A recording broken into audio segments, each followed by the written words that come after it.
मोदी सरकार के दूसरे कार्यकाल का आखिरी बजट पेश हो गया है। ऐसे में तमाम लोगों को इस वक्त इस बजट का इंतजार इस वजह से भी था क्योंकि अब हाल ही में लोकसभा के चुनाव भी हैं और इस बार इस बजट को लेकर लोग क्या सोचते हैं, जो देख रहे हैं कि क्या उसमें महंगा हुआ, सस्ता हुआ, या उनके जो अपेक्षाएं थी, उनकी जो उम्मीदें थी, उसमें किस तरीके का बजट रहा है। एक घर में इस वक्त हम मौजूद हैं, यहाँ पर बात करेंगे और बात करेंगे हम यहाँ पर जो गृहिणी हैं, यहाँ पर जो घर पर इस वक्त मौजूद भी हैं, अपने किचन में हैं और वो किस तरीके से इस बजट को देखती हैं, उनसे बात करेंगे। नमस्कार मैम, आपका स्वागत है पंजाब केसरी नवोदय टाइम्स में। और बजट आपने देख लिया, किस तरीके का बजट देखते हैं आप, कैसा रहा बजट? देखिए, मोदी जी का बजट बिल्कुल सही है। महिलाओं के लिए कोई भी महंगाई नहीं हुई है, बिल्कुल स्थिर बजट मैं कह सकती हूँ इसको। जैसे किसी चीज़ में दाम नहीं बढ़े हैं, किचन के हिसाब से भी दालें वाले सब उसी रेट में ही है, पुरानी वाली कोई चीज़ ऐसी नहीं बढ़ी जिससे हम कह सकते हैं कि बजट में ये चीज़ ज़्यादा हो गई। और महिलाओं के लिए तो बहुत ही अच्छा है और इसके लिए मुझे लगता है मैं मोदी जी को साधुवाद दूंगी कि इन्होंने इतना अच्छा बजट लिया। और महिलाओं को तो वो हमेशा ही ऊपर रखते हैं, महिलाओं का हर खास ध्यान रखते हैं। हर बात में कोई भी चीज़ हो तो वो सबसे पहले महिलाओं की तरफ उनका ध्यान जाता है कि महिलाएं हमारी परेशान ना हो। तो इसलिए मैं कहूँगी कि बजट बहुत अच्छा है और महिलाओं के लिए बहुत मतलब सही है, क्योंकि महंगाई बिल्कुल नहीं बढ़ी है। किसी भी चीज़ पे कोई दाम बढ़ते हुए दिखाई नहीं दे रहे हैं अभी तक। बाकी जब कल पेपर में आएगा उससे पता चलेगा, लेकिन लग रहा है ऐसा है कि जैसे कोई भी महंगाई बिल्कुल बढ़ी नहीं है, अब स्थिर है।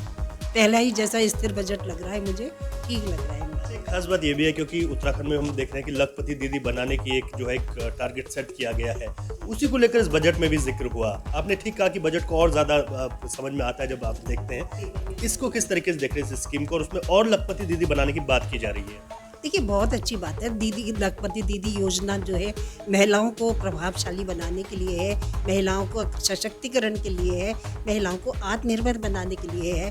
कि जब महिलाओं को एक टारगेट दिया जाएगा कि तुम ये इस पहले उस पर काम करिए, तो मेरे ख्याल से वो काम करेंगी और जो कम पढ़ी महिला है वो भी इसमें सशक्त हो पाएगी, आत्मनिर्भर बन पाएगी, ऐसा मेरा मानना है। मुझे लगता है क्योंकि यहाँ भी बहुत सारे उन्होंने लखपति योजना रेखा आर्य जी ने अभी पिछली बार भी दिया था, लोगों को काफ़ी बजट दिया था। तो मुझे लगता है कि ये योजना महिलाओं को सशक्त बनाने में, आत्मनिर्भर बनाने में सक्षम होगी, मुझे पूरी उम्मीद है।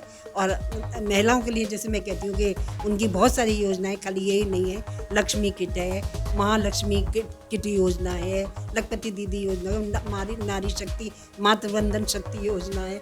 एक नहीं है, उन्होंने महिलाओं के लिए समय समय पे बहुत सारे का स्वयं सहायता समूह है, उनको उन्होंने बहुत सशक्त बनाने के लिए प्रेरित किया है महिलाओं को। और वो स्वयं सहायता समूह के प्रोडक्ट लोकल फॉर वोकल जैसे है उसको खरीदने के लिए प्रोत्साहित करते हैं लोगों को कि वहीं जाइए, महिलाओं के उत्पाद खरीदिए। महिलाएं जो बना रही हैं, मंडुए का जैसे हो गया, बिस्किट्स बना रही हैं महिलाएं, दालें जो उनकी पैकेट्स में आती हैं उनको आप लीजिए। और लोकल फॉर वोकल में महिलाओं को बहुत प्रोत्साहित और बहुत सशक्त बनाने का जो काम चल रहा है वो मोदी के लिए बहुत साधुवाद है। मोदी जी बहुत अच्छा महिलाओं के लिए काम कर रहे हैं, जैसे ऐसा लगता है कि अभिभावक है महिलाओं के लिए।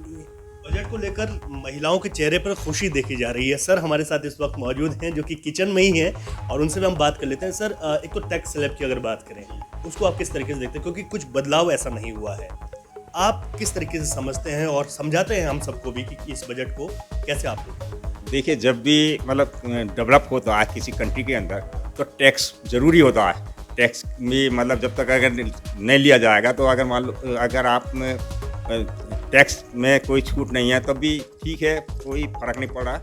और सरकार जो है वो नीचे के तबके के बारे में सोच रही है, ये अच्छी बात है। देखिए, मध्यम वर्ग या ऊपर का जो आदमी है वो फिर भी वो कर लेता, मुश्किल ये है नीचे वाला जो तबका होता है ना, उसके लिए तो ये मोदी सरकार जो शुरू से आई है ये नीचे के तबके के बारे में जो सोच रहे हैं। अब जैसे फ्री का अनाज देना है वो कहीं से तो पूरा कराई जाएगा। तो हमें नहीं मानता ये कि मतलब कि टैक्स में अगर मान लो उन्होंने कोई छूट नहीं दी, पहले जैसा है तो कोई बड़े फ़र्क पड़ता। और जो मिडिल क्लास और जो उच्च वर्ग है वो तो फिर भी एडजस्ट कर लेता है, तो नीचे वालों के लिए नहीं होना चाहिए।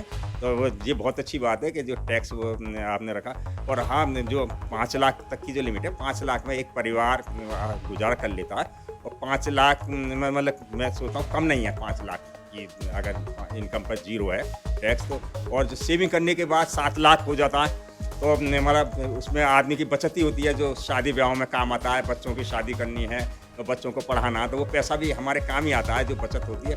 दूसरा उम्मीद तो हमेशा करता है आदमी के टैक्स में रिबेट मिले, जैसे शुरू से जो स्टैंडर्ड डिडक्शन है वो भी मतलब अब नहीं बढ़ा है जैसा कि, और तो सोच रहे थे कि कुछ बढ़ जाता तो फ़ायदा होता, लेकिन कोई बात नहीं है। सरकार के हम कहते हैं सरकार तरक्की करे, और जब भी डेवलपमेंट होगा जब हम लोग टैक्स देंगे। अंतिम और महत्वपूर्ण सवाल है, राम मंदिर का निर्माण हो चुका है, प्राण प्रतिष्ठा हो गई, और ये वाला बजट लोकसभा चुनाव में कितना इफेक्ट आएगा इन दोनों चीज़ों? हाँ नहीं, देखिए हमारी जो भावना है, हिंदुस्तानी लोग जो भावनाओं पर ही मतलब जिंदा रहते हैं, और हम लोग जो हिंदुस्तानियों का सबसे बड़ी बात है कि खाली पेट भी है तो वो कहते हैं कि जी अगर आपको भगवान की तरफ उनकी बड़ी वो होती है तो ये इसका फ़र्क पड़ेगा।